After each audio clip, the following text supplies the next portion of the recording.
Good evening. Hello. Welcome back to Crow's Nest UK, Thursday night, 8 p.m. Guess what we're doing? We are going live with another industry legend, hair extraordinaire. We are so pleased, as always, to be blessed with another amazing guest.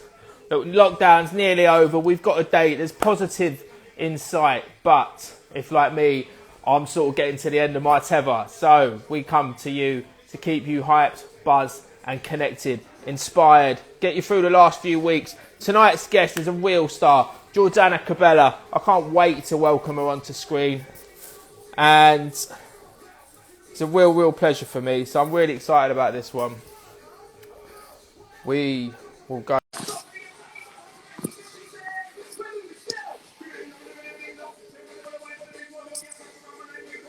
Hello. Hey, how you How are doing? you? Yeah, good. How are you? I'm really well, thank you. I'm really Good. well. I was just saying, I'm getting a little bit stressed. Sort of like, this lockdown fatigue is really setting in for me right now. So, Yeah, I bet. well, I was really pleased, but we've got positive date this week. So I was really pleased with that. How have you been? I've been great, thank you. Actually, yeah, I think this time round I kind of got into the swing of things, and kept myself busy with deliveries and stuff like that. So actually, this time round it's not been too bad, but I can't say that's the same for everyone. We're all dealing things in different ways. So Yeah. Well, thank you for giving us some time this evening. I know how busy you are. We follow you on Insta. You are, up to all sorts of things. So we're really pleased and blessed that you could give us an hour of your evening, and hopefully we can inspire some other hairdressers, get them through the next hour at least, but maybe give them something to think about for the next couple of weeks as well. I've just What's seen been? my mum's joined actually. Hi, mum. Hey. It's been a funny one for me. Your mum gave me one of my first breaks in London as a makeup artist many years ago. Really? Might Wow. not remember, but Oh, when wow. I worked for a very well-known company, which she was the face of for a few years, and then I used to come down and do shows with some of the Yeah. shows that she was doing. I was blagging it really, but so Oh, thanks Beverly for that. today we're blagging it. But how are you? What's going on? Well, I'm working for Weller at the moment, so I have I like sort of a creative role, and I do like content for them. I'm part of the R&D department, so I help them research new products, and I love it because that gets me out of the salon. But also, I love Weller products. And then I also manage my team in Kensington. There's 30 of us. I've got a brilliant team. We have such a laugh. So that keeps me pretty busy. And Wow. I've got some side projects that I do as well. So How's it been? I'm always intrigued for the salon owners. It's like, how's lockdown been, sort of keeping the team motivated? How have you well, approached that? my team are amazing because like a lot of them don't really like to get involved with sort of photo shoots and stuff like that. So they kind of like to do their salon work and then just sort of go home and switch off, which I totally respect and appreciate. And over the years, I've kind of tried to push them into like competition work and stuff like that, and they just don't want to do it. And I'm so appreciative of that because You're um, blessed. yeah, I think it means for me, like I don't want to push them into doing something that they don't want to do. And they get enough of a kick out of being in the salon and being part of the buzz. So in a way, actually, lockdown, we don't really talk that much. We've got a WhatsApp group where we like share memes and funny stuff, but we've got really good friendships. So it's not one of those relationships where I have to like keep them busy with education, if that makes sense. Yeah. And they are so good at what they do. Like when I joined Cabela, because it was a family business, quite a few of them actually like trained me, and so some of them have been there for like 26 years. So actually, Wow. I learned from them as well. Yeah. So obviously now I do lead the team and I do my education days with them like once a year, but they're quite self-sufficient, should we say? You're living the dream. That's amazing, isn't it? Yeah. I was always the bane of a salon manager or the owner, because I was always wanted to be out of the salon. I never, I loved my clients, but I was always into photo shoots and doing the creative stuff. So Yeah. I remember they sent me to an academy once, and I took the week out of one of the 6 weeks because I was doing the L'Oreal Colour Trophy. So I was like, well, so I couldn't even bother to do my education properly because of the competitions. Yeah, that's the thing. Like, they think I'm crazy. They're just like, why do you do that to yourself? Like, how can you manage clients and then do these models and do the castings and go to shoots? But I live for it. I think it's great, and I think they do like it because they do get to come to the awards, and Yeah. they get involved and give me like ideas, but they just don't want that responsibility because it's just not what they're about. Well, one of the things we always talk about on these lives is just how rewarding hairdressing is on a personal manner, and just standing behind any chair with a person working on their hairs, if that's just in the salon all day or on a shoot. You get to make people feel good about themselves, and in turn that makes, has a rewarding feeling for you, right? So Yeah. as the hairdresser. But that brings, because you mentioned to me that you've been writing a book, right? Yes, I have. How did that come about? Well, I wrote some courses for Wella, and one of the courses that I wrote was called The Mindful Hairdresser, and essentially it started with like a fascination of mine when I was learning hairdressing. I kind of like, I got all the practical skills that I needed. I passed my exams and I went to Sassoon and I did everything, and then I started to work on the floor, on the shop floor, and I was like, I'm not really building clients, and I still feel quite. I felt quite like in my infancy, and I felt like I still needed education, but it wasn't on necessarily like the practical skills. Mm. I was almost like I felt out of my depth in terms of like communicating with clients and putting that facade on to be like, of being like, leave it with me, I know what I'm doing, because I didn't.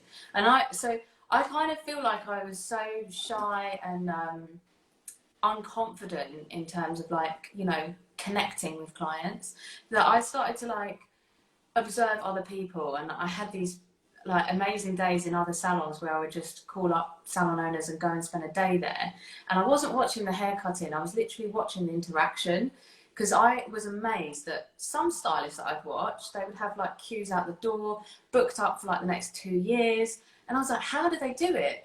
And then other stylists who were like doing the finest highlights, the perfect bobs, who like didn't really have like the best waiting list.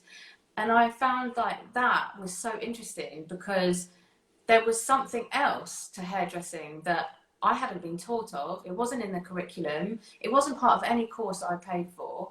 And it's the emotional side of hairdressing. It's the emotional intelligence. It's the psychology. It's the connection. It's the making them feel good, not just look good.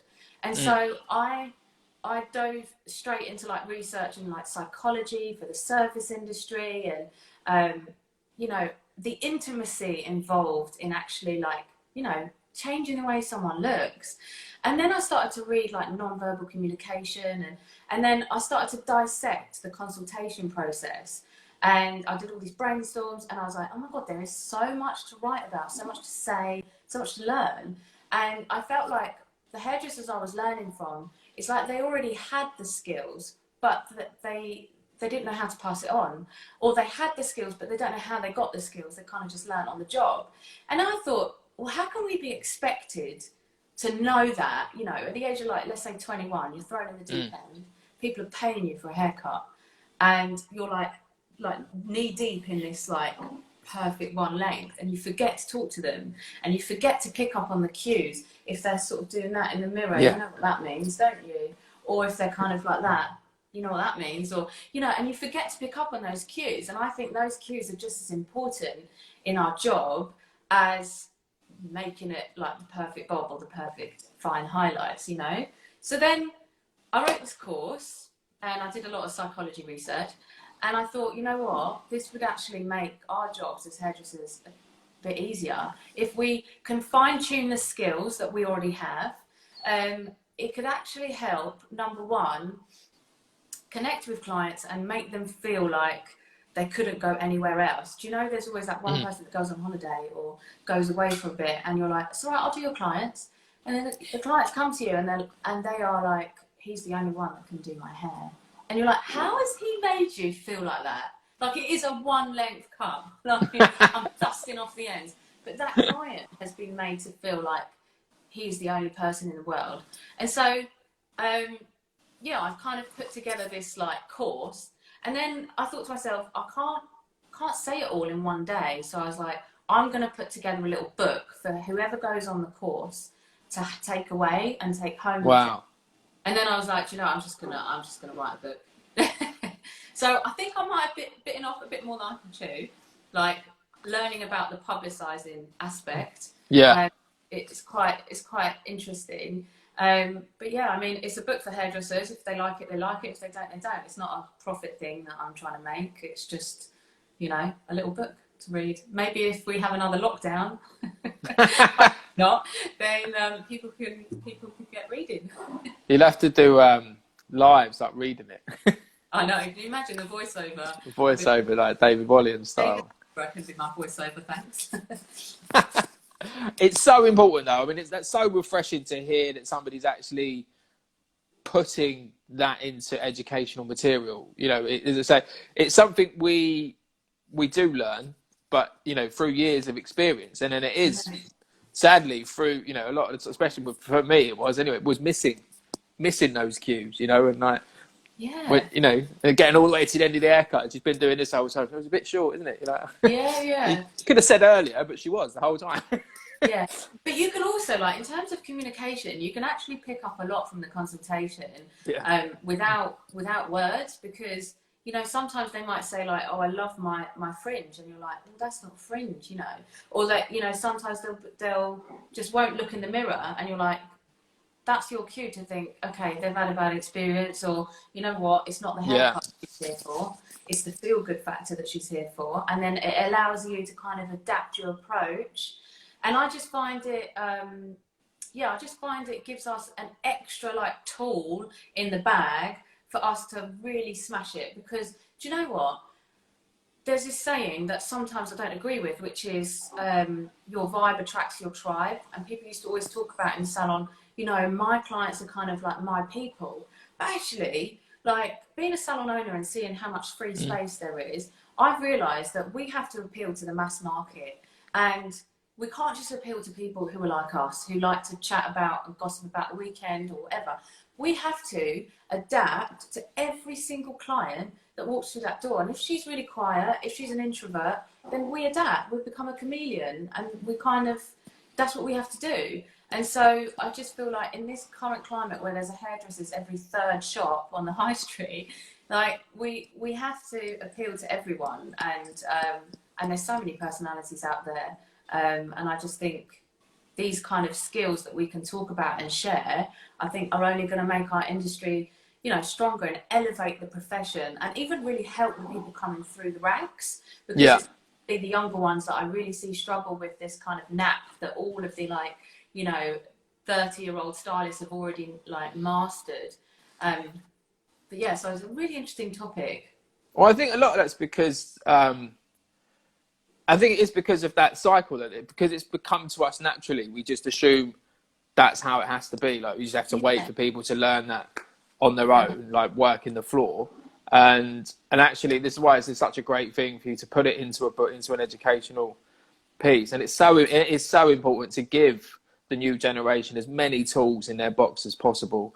After, you know, especially after the year we've had, I've been speaking to people about, you know, keeping the next generation motivated, keeping their opportunities coming for education and things like that. And actually, you know, this is going to go towards helping people rebuild and maintain, you know, after such a strenuous year. I mean, it's been pretty dire for most people. So it's going to be, they're going to need all the tools they can get. But I think it's so fascinating to be able, you must have really enjoyed looking into all of that, doing all of the research. Yeah, I have. And my publicist at the moment has given me a deadline of 15th of March to sell some books on pre-order. And it's scaring me because I've never ever bought a book on pre-order. Like, I buy books that you can get the next day. Let's put the link up now. Come on, everybody that's joining. Pre-order this book tonight. He's not ready yet. He's not ready. 15th March. But yeah, and then he was saying like, oh, could you do a video? And I was like, it's so weird because like, if someone said do a video on hair colouring, I could do it with my eyes shut. But doing a video on like this part of hairdressing is scary because we don't talk about it that much. And also, I don't want to sound like I'm preaching, because I'm not. I'm more just like, let's appreciate what we actually do, because you know what, we historically, hairdressers have always had that kind of like unofficial therapist title. You know, Yeah. we're the first. It's like the confession booths. We're the first person to find out what's going on in their lives and stuff. And you know what, that can leave us quite overwhelmed. Sometimes when people are offloading all the time. And so, I don't know why, but I'm one of those hairdressers that always gets the criers. Like, I think it's I get quite deep in my chats, but I always have a box of tissues because people cry in my chair, like quite a bit. And I think it's just like, you know, when you share personal information and stuff. So yeah, it's really interesting. But also, I always use this analogy. So, you know, like, I mean, every hair salon or every like business will have one of these people that they've encountered.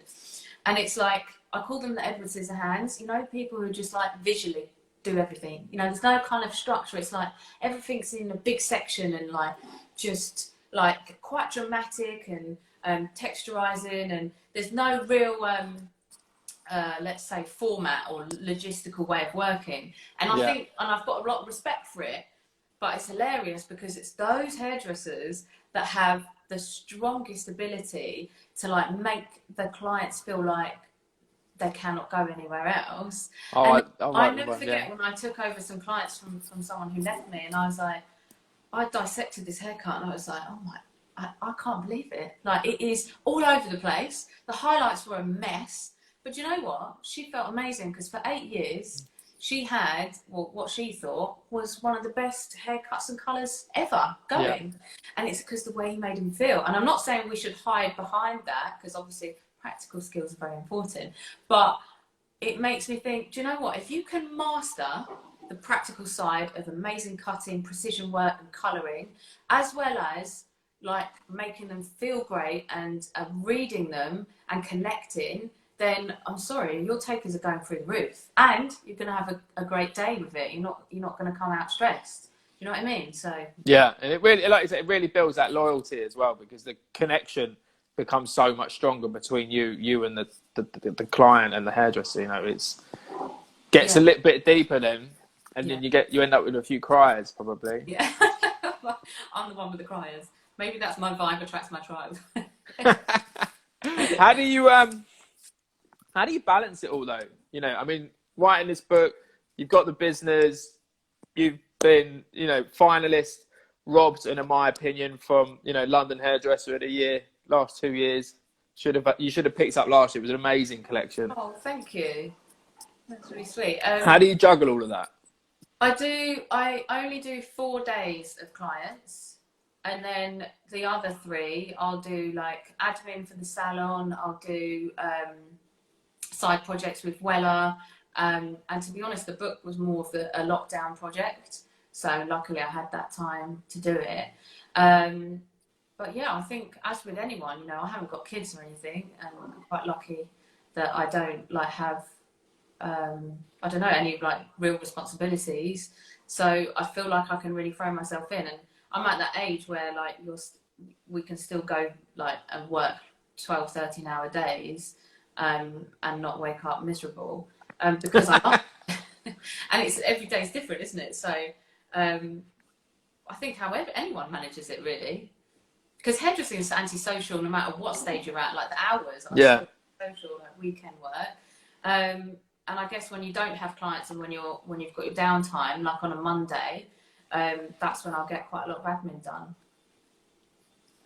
And when you're researching the book, because it was about emotional intelligence, have you picked up any tips about how to manage your sort of stress levels or your emotions? Are you like, did you look into that side of it for yourself, like self-care and wellness? Yeah, I suppose that's why it's called The Mindful Hairdresser, because it's about just being a bit more mindful about our position and the responsibilities that we have of like changing the way someone looks. And we forget about it, don't we? Like, because I mean, I'm guilty of it, just kind of, you know, you just take it for granted and you're like, oh, she's going to be fussy. But actually, why is she fussy? She's fussy because she's had a real shitter, or she's fussy because her I don't know, it could be that her partner's decided that he wants her hair blonde. Do you know what I mean? Like the amount the amount of reasoning and emotions behind a hair change or like a style change is incredible.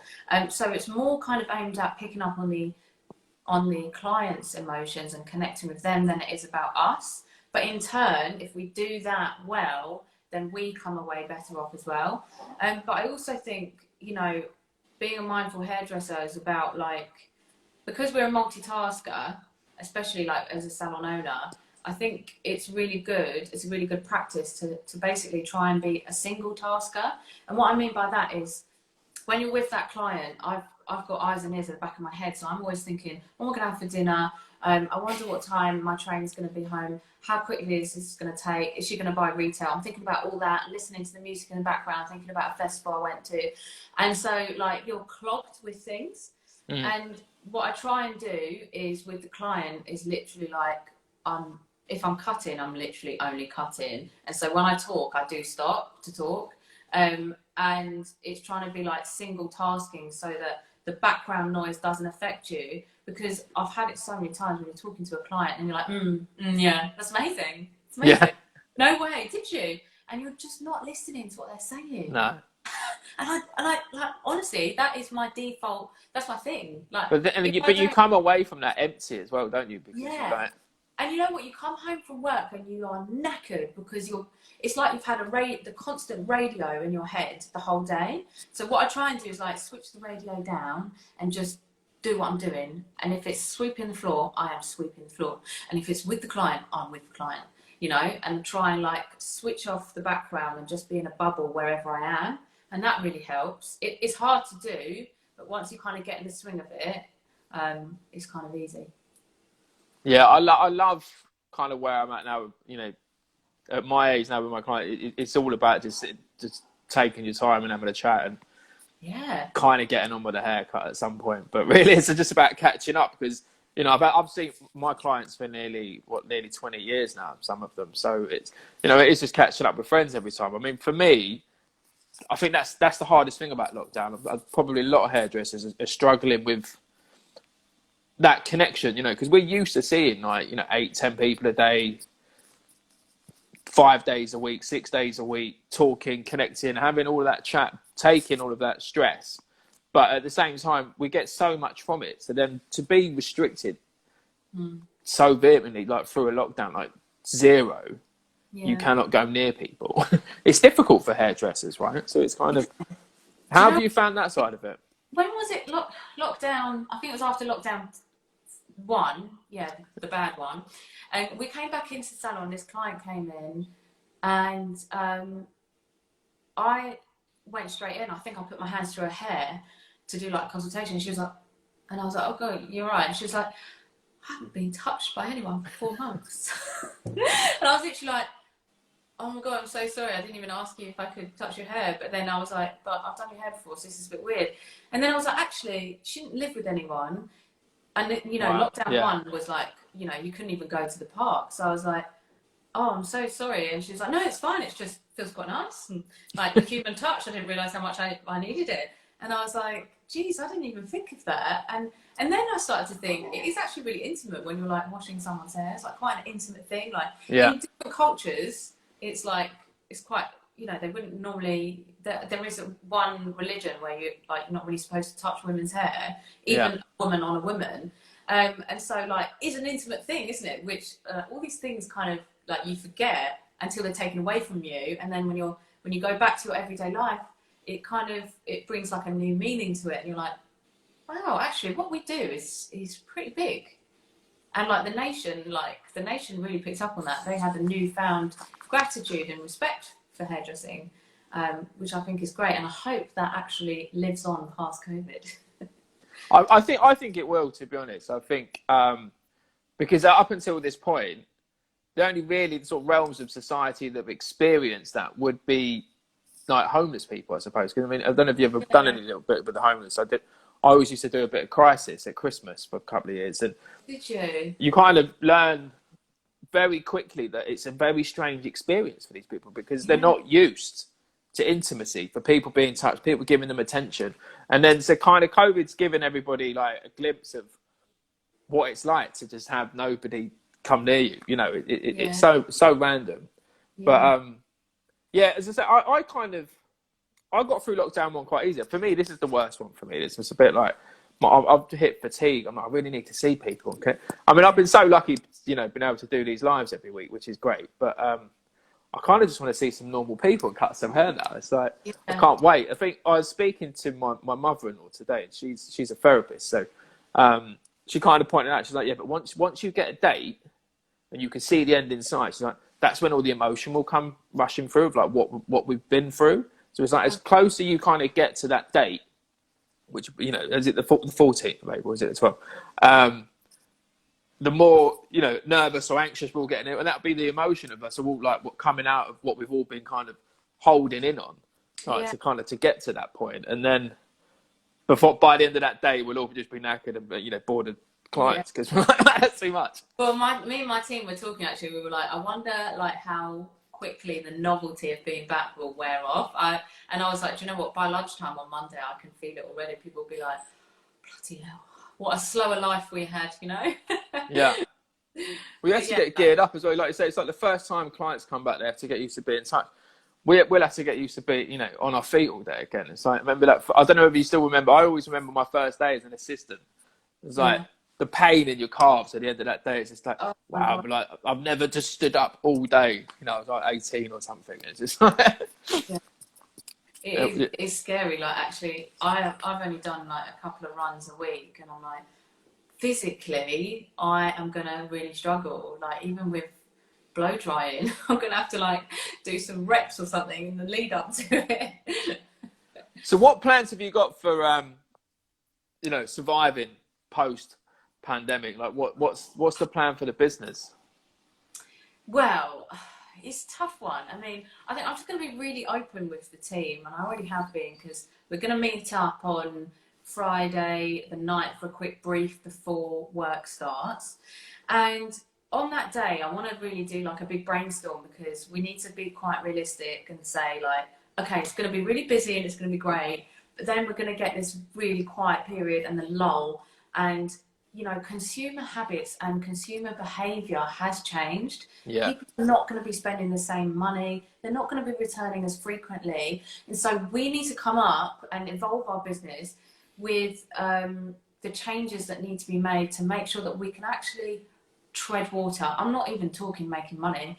We are going to only tread water and for like 12 months and like get your armbands on and let's just do this together.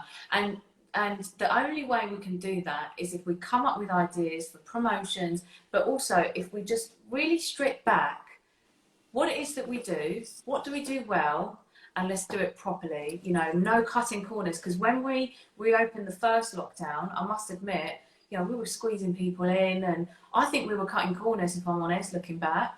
So now it's like, do you know what? Let's take our time. We'll spread out the clients as much as we can. We won't overwork ourselves, only doing 5 days a week. And we've got to kind of pull on the heartstrings a little bit here with the whole support local, and we're independent business. So like, that's the only thing I think we can really play on marketing wise is, you know, thank you so much for supporting us. You need to buy retail from us, because you know that's going to reduce your carbon footprint with Amazon, and you know we are a local business, so you have to support us. And so what we've done is kind of started to partner with our local ones in Kensington, so like local coffee shops and that kind of thing, so that we have a little bit more of like bargaining power when it comes to supporting the small guys. I think that's the only thing we can do really, is just collaborate, you know, put our heads together, and just do what we do at the best of our abilities and not cut corners this time. I think that's the only thing that will keep us surviving.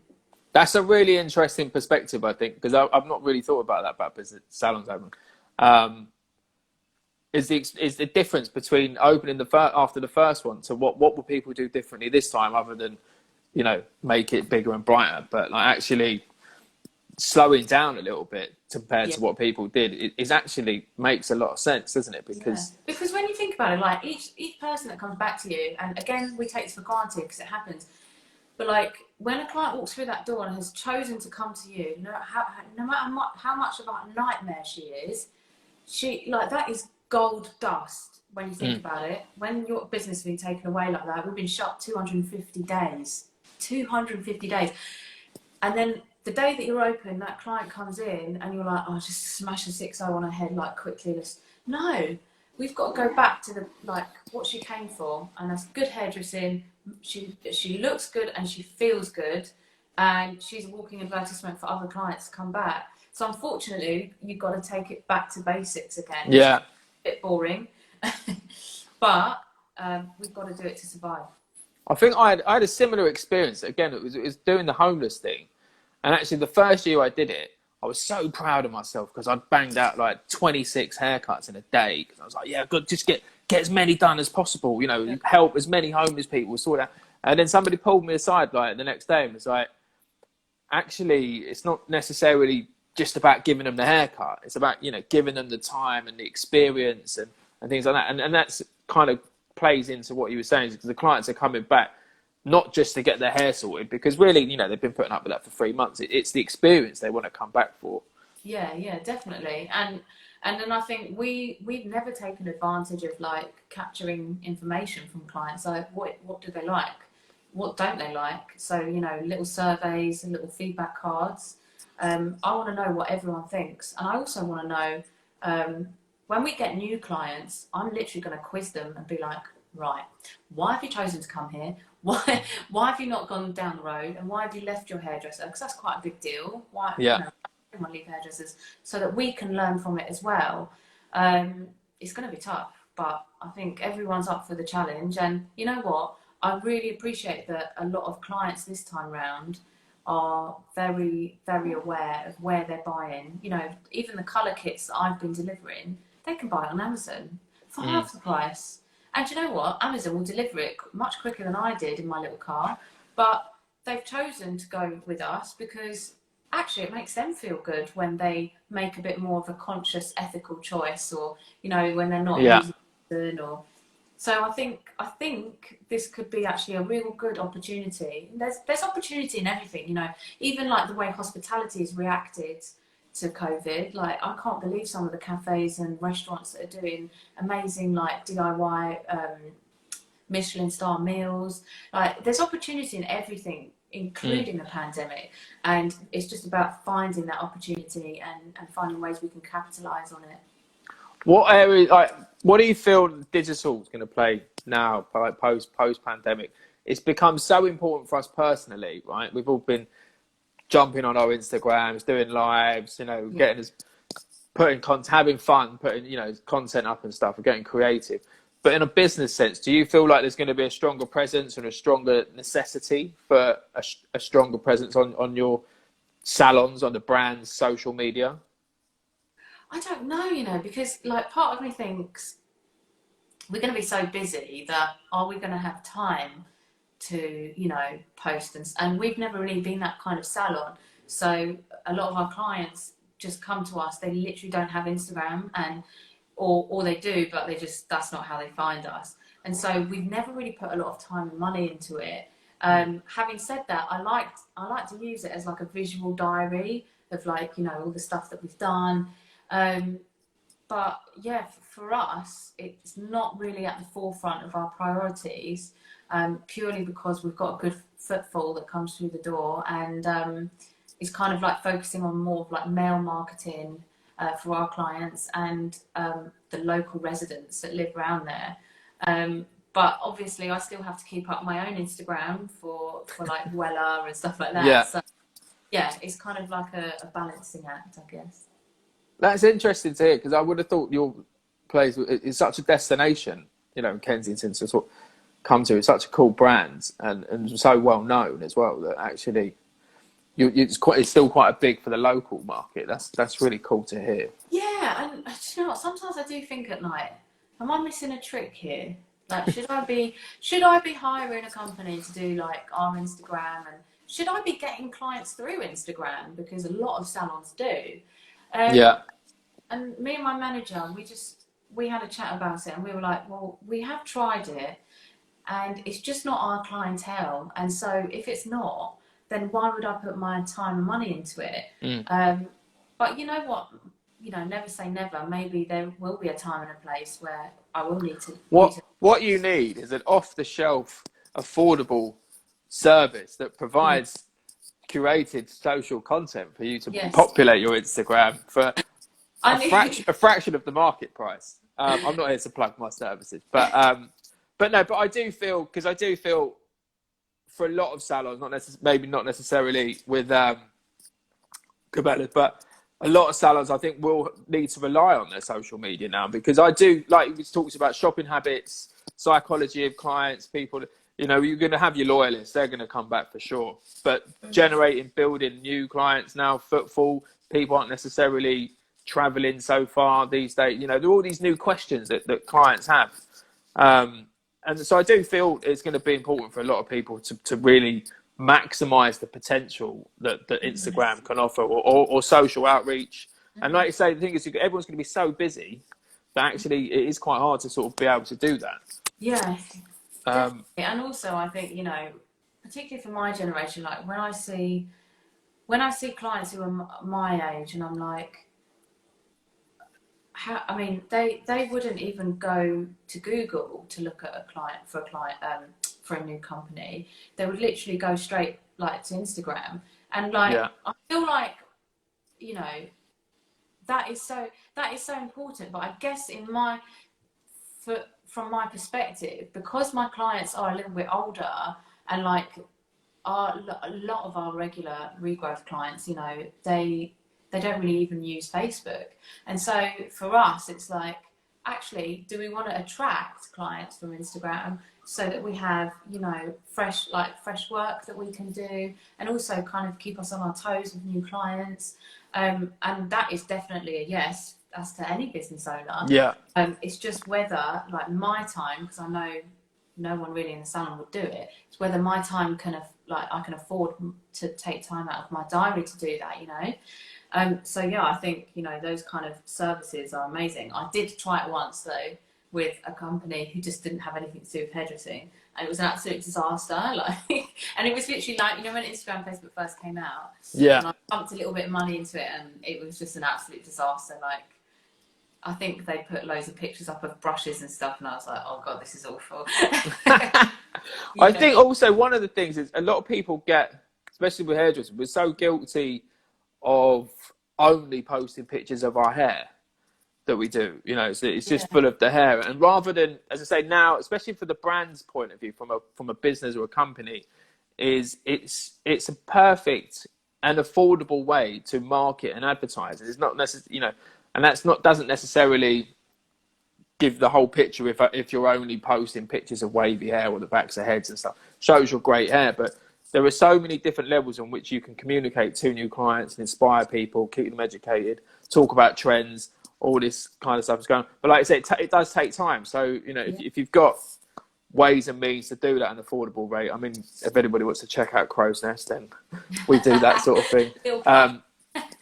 We're specialists with that. But it was something that we came up with through lockdown, really, to try and help businesses, post-pandemic, is to sort of fulfill those gaps basically within their social media and allow them to concentrate on running their business and doing what they do best. Because as being I don't know, you probably don't class yourself as an influencer, but you've got the figures for it, you've got the Instagram for it now. That's a full-time job in itself, isn't it? Yeah. Oh my God. You know what? Just to post one picture, my housemate laughs at me. She's like, "You've been on your phone for 2 hours and you haven't posted it yet." So yeah, it takes a long time. And do you know what? So I'm blown away how people can manage their accounts like that. Even some bloggers that come to our salon, I'm like, how do you even have time to pee? Like, you literally put everything up. Like, there's like 18 stories per day. I'm like, wow. It's a full-time job. Would you be up for some quick fire questions? Yes, go ahead. I'm going to open up the iPad. I don't know if this is an interesting one, considering your legacy. What would be your alternative job if you weren't hairdressing? So I was a police officer before I was a hairdresser. That was hilarious for like a year and a half. Wow. Yeah. London Met? Yeah.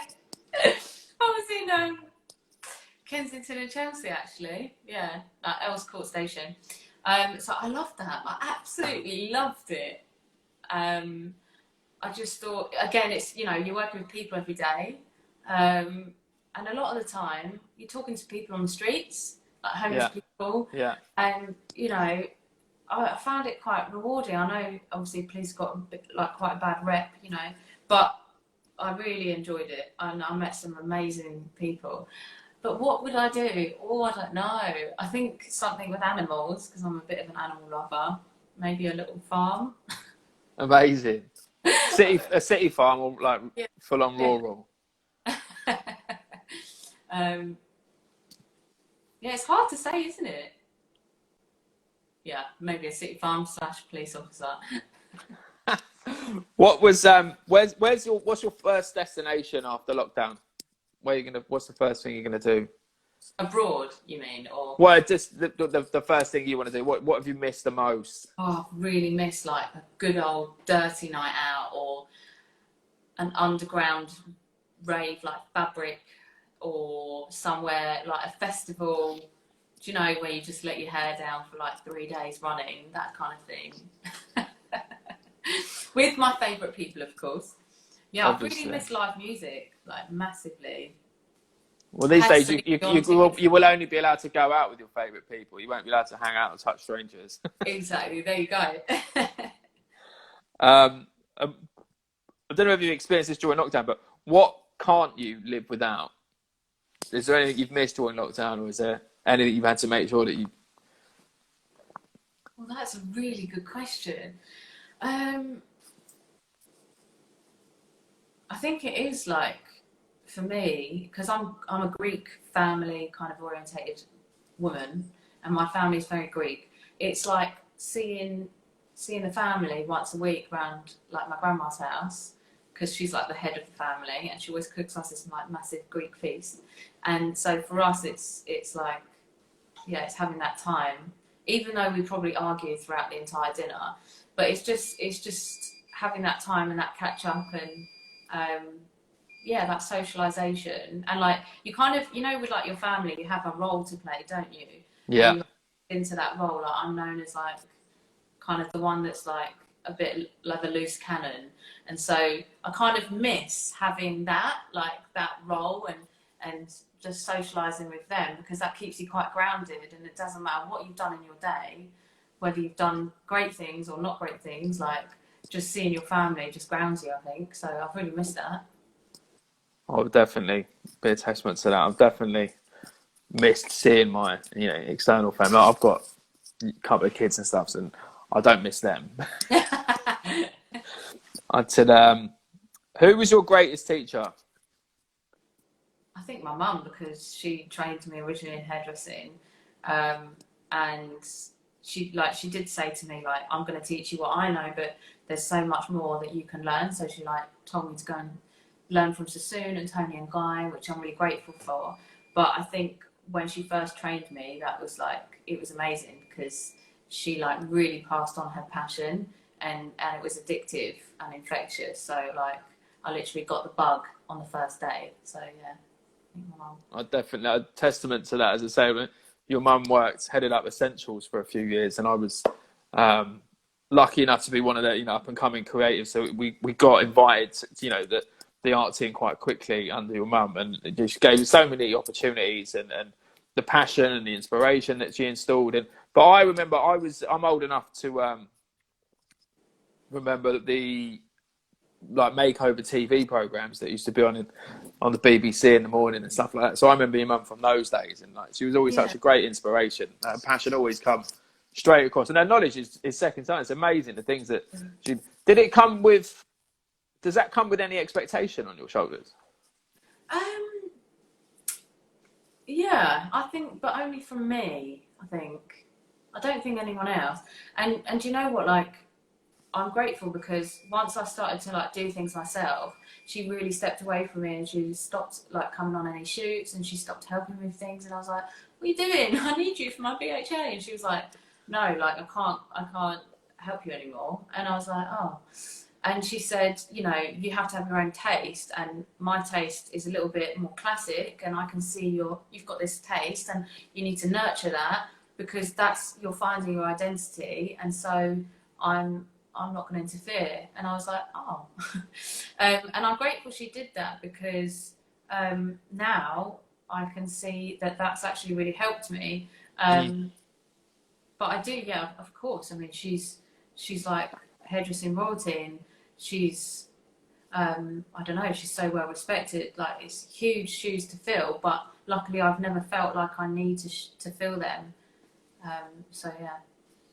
I think that's great, and that is great. I love your style. So I mean, genuinely mean it. Like your last two BHAs were amazing for that London hairdresser. I'm always appreciative of a hairdresser that understands cool, and you put it so well into, you know, the hairdressing arena. It's like, you know, because you still cater so well for that, but it's also still so cool, and it's got that edge, and it's, Yeah. you know, I think, do you know what? It's so hard to do though, because like sometimes when I'm on a shoot, I'm like, yeah, it looks really good, and then you get the pictures back, and you're like, oh god, like have I pushed it too far, or is it not pushed enough? And like, such a fine line, isn't it? And you know, when the makeup artists and the models and the photographers, like, when everything lines up, it's amazing, but it doesn't happen all the time. no.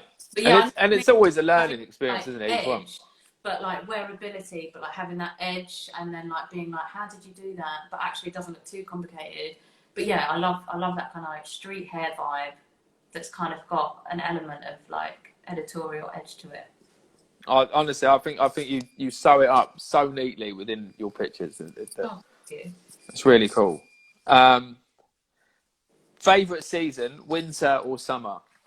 Oh, summer all the way. Get the legs out. I'm so looking forward to a bit of sun. I can't wait. I'm so bored. No, of this. it's like the other day, I think it was like 15 degrees, and I literally saw everyone in skirts. I was like, yes, UK. Is there one thing you wish you were good at that you could just not? Yeah, quite a few. Quite a few. Like, I'm a bit of a lousy cook. Really lousy cook, actually. And I wish I was a little bit better at, like, God, this is getting deep now, but like confrontation, and I'm still learning. Like, I'm on a bit of a journey of self-discovery where I'm learning how to kind of say what's on my mind rather than like people pleasing. Because I mean, even I've done it in business, like, where if my team doesn't want someone to go, I'll literally be like, that's all right, they can stay, you know. And I'm like, Jord, what are you doing? Like, I just feel I need a bit of a backbone sometimes, and I'm still learning how to do that, because for me, I get a lot out of people pleasing, so I tend to sometimes not share if I'm like struggling, or, you know, Yeah. do the right thing for your business. And like, don't get me wrong, I can do it with other things, but when it comes to people, I find it really hard to let go of people, because you become friends with them, don't you? And so if someone's not performing, if they're not right for your business, but my whole team want them to stay, I'm like, all right then. And it's like, all right. So it's like, yeah, I feel like I'm still learning how to be a bit more shrewd, or like, you know, just a little bit more of a backbone, I guess. It's a definitely important thing to, you know, people. You can't take people pleasing too far. I Yeah. definitely agree with that. And what's the one thing that you've had to learn the hard way? Management. Oh my God. Bloody hell. Like, that is, I could write a book on that, you know, because what I think is incredible in every industry is, you know, you get promoted because you're good at what you do. So you're really good at hairdressing, you get promoted. They make you a manager, but then no one teaches you how to manage. And so what happens is the best hairdresser ends up having to manage the salon without any training on how to manage, and then they get taken away from the shop floor, and then they're thrown into a role. And it happens in policing as well. And it's just like, hang on, no, we need to learn how to manage people properly, because it's an art in itself, and we're all so creative that I think, you know, managing a group of hairdressers is very different to the corporate world. And so I learned the hard way how to adapt my management skills with people. And like, I did lose my best friend at work. I lost him because one day I said to him, God, I can't work with you like this. He turned up late, and I said, I can't work with you like this. And we'd been working together for like 6 years, and he took that badly. And so the next day he handed in his notice, and I was like, yeah, I was so shocked. He was like my best friend, and like, he had all this history, and I was like, what? And he was like, when you said that to me yesterday, and I was like, that's because your client was up my arse, and he was like, no, when you said that to me yesterday, it made me realise like my position is like not secure. And I was like, oh, I didn't mean it, and we were crying and blah blah. And he was like, no, it's okay. I think it's the end of the road. And like, I mean, we're friends now, but I remember learning like, okay, don't say what comes into your head straight away, and like think before you act. Do you know what I mean? And I learned the sensitive nature of these relationships, and I learned that actually one person's version of something isn't going to be the same with everyone. There's no blanket rule, you know, with management. And so I think I learned the hard way with that. And I think hairdressers, they're a tough crowd as well. You know, we're all like Caroline just said, you know, we're all creative, so we've all got our own rules that we want to live by and work to, and you know, they don't always fit the salons. I mean, I was terrible. I was perpetually late because I was the artistic, creative one. Oh, so I was allowed. In your jacket with your Starbucks. Yeah, it was a Lucas and a sausage roll. Like, always 5 past, 10 past. But I that was just the way I couldn't operate any differently. You know, I tried for years and years, and like every manager was like punishing me and just trying to be really strict and manage me, and I just couldn't do it. It wasn't for me. So, you know, I only survived in the places where they could adapt. Yes. You know, the working realm. So I was never late for a client, but I was always like 2 minutes before, sort of thing, rather than 15 minutes, get yourself ready, get ready on the shop floor, be there smiling. I was like, you can't keep walking in and hanging up your coat. I'm like, well, why not? They did. Anyway, less about me. What excites you the most about hairdressing? I mean, you've done so many things. What is it that really hits the spot at the moment?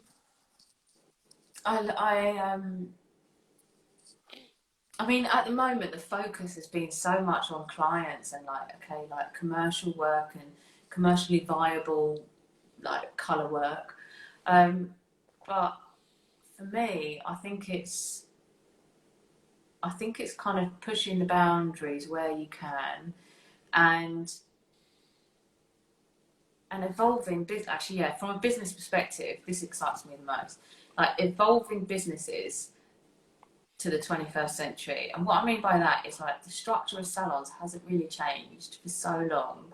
And like, I do think, you know, the structure that we have now definitely has a place, and I completely appreciate that. But when you look at our neighbouring industries like makeup and beauty, you see that their industries have evolved, the structure of it, the way they collaborate, the way Moschino and H&M have got this like products, and you're like, Jesus, like, I feel like hairdressing has a little bit more to go in terms of the evolutionary process. Like, what is next? You know, obviously, client journeys is very, you know, important. But what is next? Like, how can we evolve our businesses to actually cater for more hairdressers joining? Because the reason why they don't join is because we moan about it, and you know, it doesn't look like the most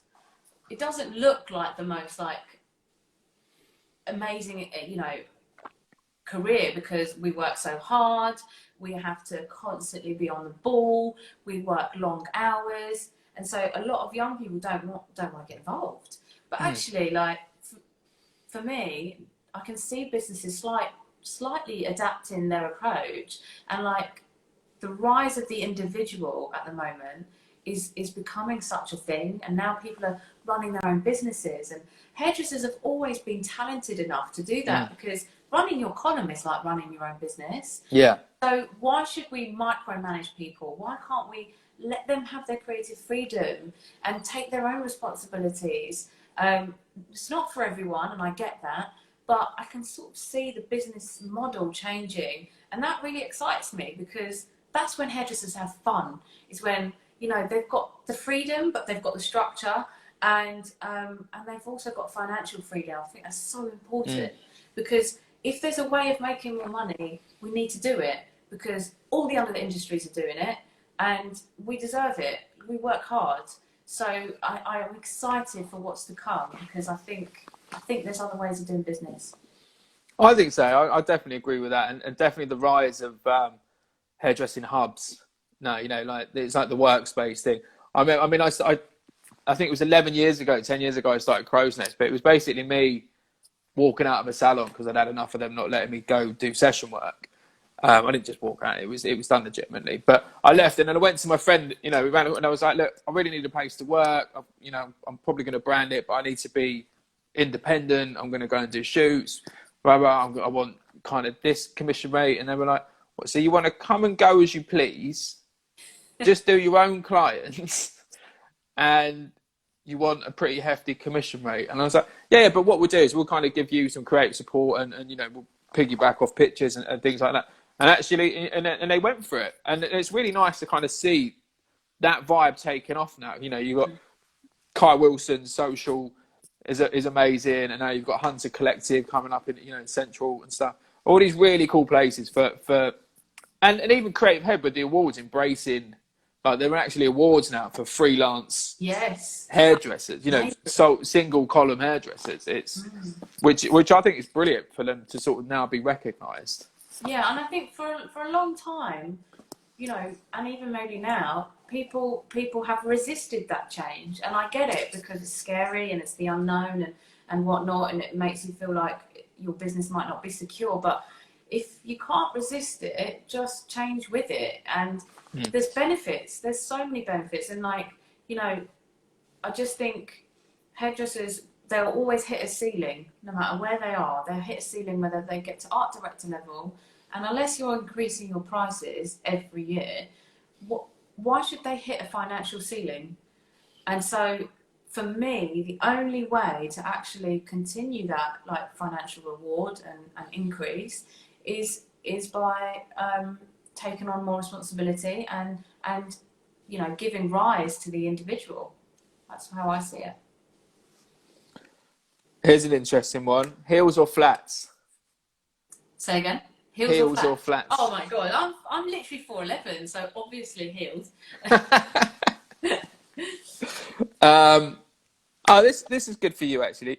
What is your spirit animal? You said you're an animal person, but what is your spirit animal, do you think? I think I'm a meerkat. A lot of my friends call me a meerkat just because of the way I'm always like seeing what other people are doing, and I've got quite a lot of energy. So yeah, meerkat. Nice. Where do you find your inspiration? So we've got this, you know, amazing style, really love it. But what is it that inspires you? Where does that come from for you? Yeah, so for me, it comes out from outside the industry, because what happens is if I like pictures from inside the industry, I can't help but just like mimic them, and I don't do them as good. So I'm like, right, I need to have original work, and it comes from the fashion industry, interior design. Sometimes if it's colour, it comes from food as well. And also with collections, it will come from like Banksy or someone like Alexander McQueen. And I love, you know, like now Banksy's art, you just look at it and you're like, it's telling a story, and it's like, it's quite emotive. And I just love that, because you're like unpicking it. So I like the idea of like having a model and being like, she looks like she's posing for a passport photo. Like, do you know what I mean? Something that makes you think, oh, she looks quite French. You know, something that just makes you think beyond it's nice hair, you know? Yeah, I think you should tell a story. You know, branding, pictures, whatever we're all doing, we should be looking for ways to communicate like a message, something deeper than just combing a bit of hair. You know, it's sort of. Yeah. Who's your style icon? In hairdressing? Yeah. You can't say your mum.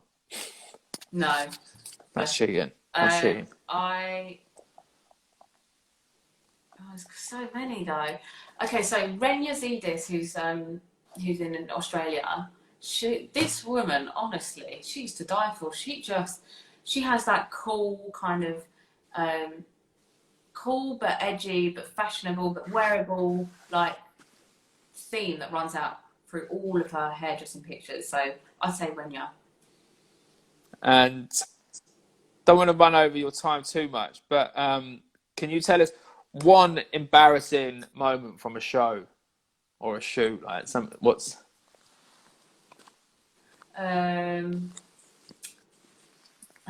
Oh God, I was working at QVC for a company, and I don't know if I should say this, but I was working on this brand, and it was one of those contraptions that kind of that you can curl your hair with.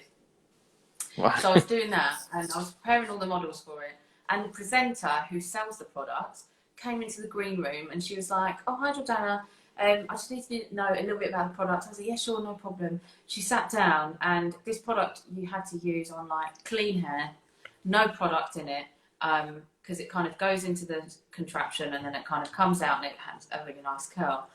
And she goes, "Right, so could you do it on me?" I was like, "Yeah, sure." And this presenter had like, her hair was about 3 days old, laced with hairspray, like Elnet, the strongest. And I was like brushing it through, and I thought, oh, I might be able to get away with this. Anyway, so I took a chunk of her hair and I put it in like that, and the machine took it in to do the curl. And then as I went to pull it out, it just wouldn't come out. And I was like, right, so her hair's got so much hairspray on it that it just wouldn't come out. And I was like, oh my God. And she could see me sort of doing that. And I was like, I didn't actually know, because it wasn't a tom. So I was a bit like, how do I? And she could see me struggling. And then there's like a little bit of steam. And I was like, okay, George, let's think about it. I turned it off at the plug, and I was like, oh my God, this is so embarrassing. She's going on air. Turned it off at the plug and managed to prise it out and kind of styled it out and just said, like, you've just got a little bit too much hairspray in your hair, which was true. And I just said, oh, because the machine's been used, for the last couple of hours, it can get a little bit sticky at times. And she was just like, I honestly thought I'm going to have to cut her hair or it's going to burn off. And it was like, the side piece, that is just the worst piece to do. So yeah, that was really embarrassing. That's amazing. Jordana, thank you so much for giving us your hour this evening and keeping us all entertained, keeping us connected. I hope everybody's found that as fun and exciting as I have, because that was a real pleasure for me. So thank you for coming and joining us this evening. Thanks for the interview, and we will be in touch, I'm sure, on my Instagram. Brilliant. Yeah, no, we're going to definitely keep following you. Look, everybody that's joined us this evening, thank you for being here. Thank you for Jordana joining us. Everybody, it's Fashion Week's nearly ending. If you want to keep up to date with the trends, go check it out on Crow's Nest UK. We've got all the new trend reports coming up in the next month. You can download our previous reports from last season, which is spring, summer, so it's all current for now. Go and check it out. Jordana, thank you very much. We'll see you again soon. Thank you so much. Take care. Cheers. Bye-bye.